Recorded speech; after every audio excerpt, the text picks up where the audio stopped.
سر مجھے بتائیے گا ابھی جے یو آئی سے کے الائنس کے حوالے سے جو بات ہو رہی ہے میں تو دیکھو کیا وہ سمجھتے ہیں کہ ابھی آپ کی کوئی مولانا فضل الرحمان سے کوئی ابھی ملاقات ہونے والی ہے؟ دیکھو جے یو آئی کا جہاں تک تعلق ہے جے یو آئی نے ہمیں فارملی بتایا نہیں ہے کہ ان کا کیا فیصلہ ہوا ہے، نہ ہی ہمیں اس کے کسی نمائندے نے کنٹیکٹ کیا. دیکھو دو الگ الگ صورتحال ہے. ایک تو ایک پراپر الائنس ہے، وہ بھی ایک بات زیر گردش تو ضرور تھی، اور یہ صحیح کہ لانگ ٹرم میں کوئی آپ ساتھ اتحاد کرو. دوسری بات یہ تھی کہ ہم نے جو الائنس بنایا ہے اس الائنس کا حصہ ہونا اور ایک لمیٹڈ ایجنڈے پہ ایک ساتھ کام کرنا، یہ دو الگ چیزیں ہیں.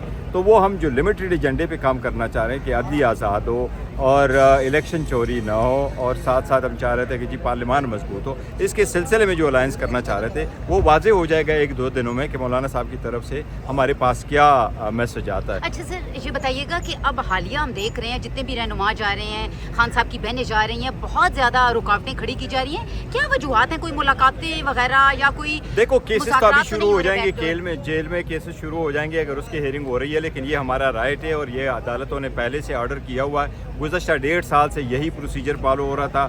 اس میں کورٹ کے آرڈر موجود ہے، پھر اس کے بعد اسلام آباد ہائی کورٹ کے 3 ممبر بینچ نے آرڈر کیا، اور وہ آرڈر یہی تھا کہ پرانے والے آرڈر کو آپ امپلیمنٹ کرو، اور اس کی امپلیمنٹیشن کا جس وقت آرڈر ہوا وہ یہی تھا کہ خان صاحب کی 2 ملاقاتیں ہوگی، ہر ٹیوزڈے کو اور تھرسڈے کو. ٹیوزڈے کو وکلا اور فیملی، اور تھرسڈے کو پولیٹیکل لیڈر اور فیملی نے کی ملاقات ہوگی. یہ ابھی تک امپلیمنٹ نہیں ہوا، یہ ہر صورت امپلیمنٹ ہونا چاہیے. صاحب ایسی کیا وجہ ہے کہ جب بریسٹر گوہر یا کوئی اور پی ٹی آئی کا رہنما خان کی رہائی کے حوالے سے کوئی بات چیت آگے بڑھتی ہے تو پھر اندر سے ایک گروپ اچانک ہی ان کی مخالفت یا ان کی تصدیق شروع کر دیتا ہے؟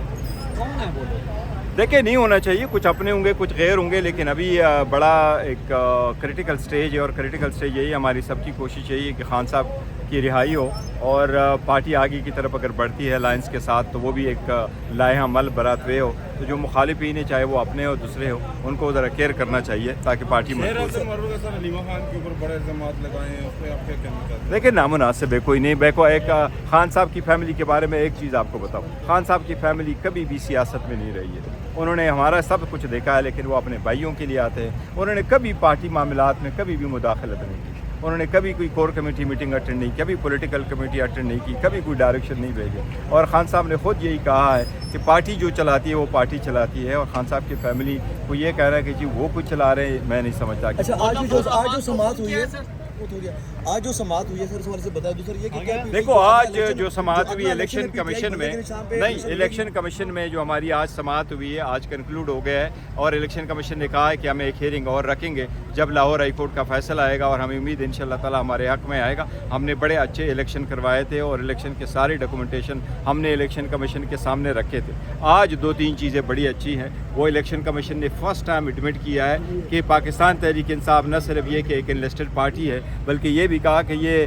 الیکشن کے بعد اس پولیٹیکل پارٹی کو آپ جوائن بھی کر سکتے تھے، جبکہ اس وقت ہمیں روکا گیا تھا کہ آپ نامینیشن فارم وغیرہ نہیں وہ ایفیڈیوٹ نہیں فائل کر سکتے. لیکن آج الیکشن کمیشن نے اس کو آبزرو کر لیا.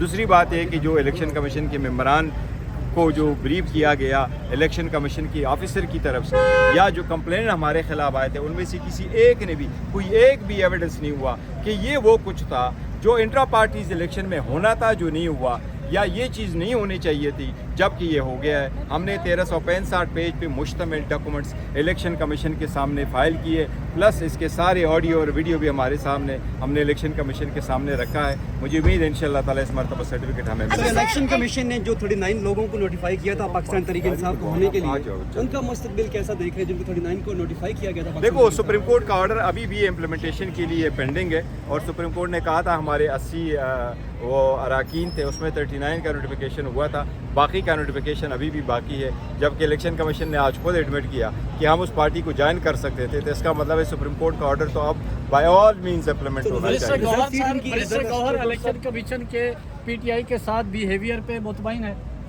دیکھو الیکشن کمیشن نے بڑا پیشنٹلی سنا ہے اور بڑے تحمل کے ساتھ ہمیں سنا ہے. اب دیکھتے ہیں آگے ڈیسیجن کیا آتا ہے. بیرسٹر صاحب ایک سیاسی سوال بھی لے لیں کہ مولانا فضل الرحمان صاحب سے آپ نے جو ملاقات کر کے انہوں نے آپ سے کہا تھا کہ وہ بتائیں گے